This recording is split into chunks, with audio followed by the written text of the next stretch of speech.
What's up, guys? I was gonna make a video about the afternoon dose of the Quick Hit, but I think what I really want to talk about today is 7-hydroxymetragenine and what the hell is going on with it.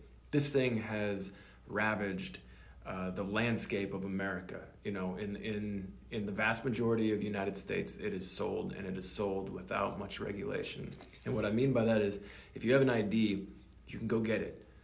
7-hydroxymetragenine can often be billed as a mood enhancer or a very effective pain reliever, but there are specific reasons why this is true. You know, it's billed as these things, but it is also not billed as the highly addictive substance that it is. And the reason that it's a mood enhancer and a pain reliever is because the alkaloid 7-hydroxymetragenine, which is hyperconcentrated in these products, binds to mu-opioid receptors. You have 3 different opioid receptors in your body scattered throughout your nervous system and even on your bodily organs. And your opioid system is essentially your body's way of maintaining checks and balances and whether things are okay or not. Like if something is out of balance, the opioid system typically sends messages to your nervous system like saying, hey, something's wrong here, send the appropriate chemicals a response, particularly with pain. And the mu-opioid receptors are the ones that when we take an opioid, you might be familiar with OxyContin, hydrocodone, or heroin, or morphine, will induce a state of euphoria. Not every opioid receptor is like this, but the mu-opioid receptor is. It's just a designation that they give to it. So 7-hydroxymetragenine, even though it's an alkaloid and not an opioid like synthetic morphine or fentanyl, it binds to the mu-opioid receptors. And as it does so, it induces a state of euphoria. And if you've taken 7-Os, you know exactly what I'm talking about. If you've taken kratom extracts, you know exactly what I'm talking about. You get a temporary state of bliss where everything is better, only to be replaced by a much, much lower low than you were at when you started taking it.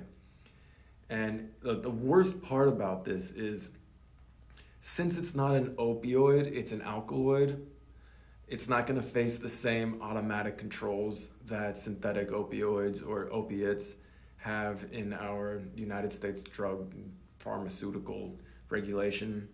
So they sneak in under the radar with none of that regulation because they're billed as dietary supplements. But like let's be real.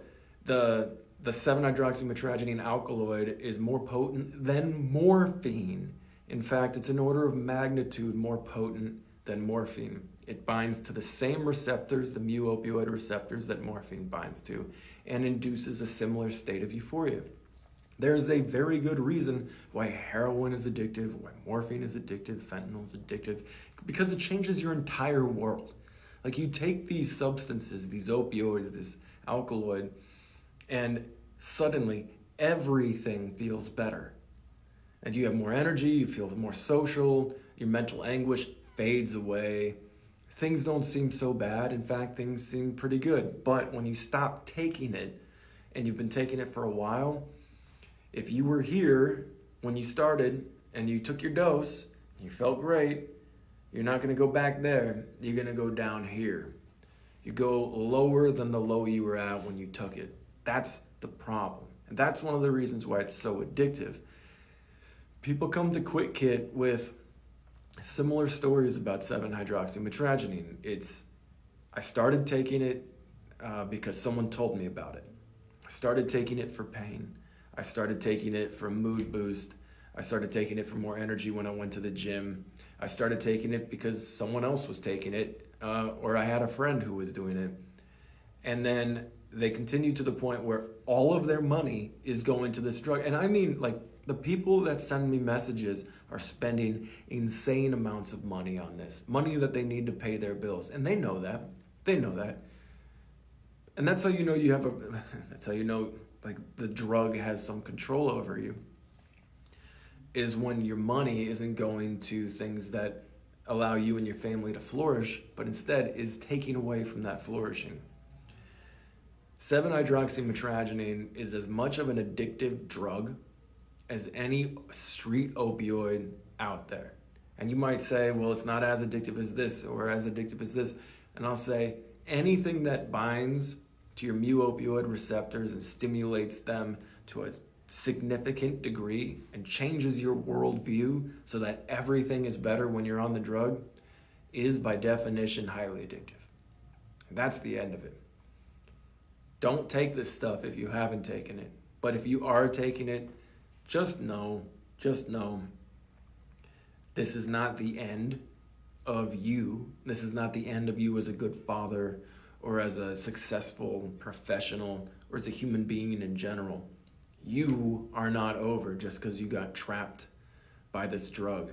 It has nothing to do with you. That's just the drug who's living in your head right now. And I want you to zoom out. I really do. I want you to zoom out if you're struggling with this stuff and see your life in a flat line right now. You're in this chapter in your life where you're addicted. It happens. It happened to me 4 times with 4 different drugs. You're there. But over here, there's that part where you're not. And over here, actually, you're killing it. You're crushing it. You're not an addict. You're a free person. Right now, you're in this. But over here, you'll be okay. I need you to know that. Because if you don't look at your life that way, all you're going to see is what's in front of you. And if you're suffering, all you're going to see is suffering. It doesn't have to be that way. Connect with people. Join an online community. Say, I'm trying to quit. I don't know what to do. Send me a message. But if I could give you like my best advice right now, if you're struggling and you don't want to create an account or you don't want to buy anything, you're already in the right place. TikTok has, hundreds of interviews with celebrities who are addicted to plenty of different things. And they will share their stories on podcasts and interviews and be very clear about their rock bottoms and what it took for them to quit. Watch that stuff. Binge that stuff.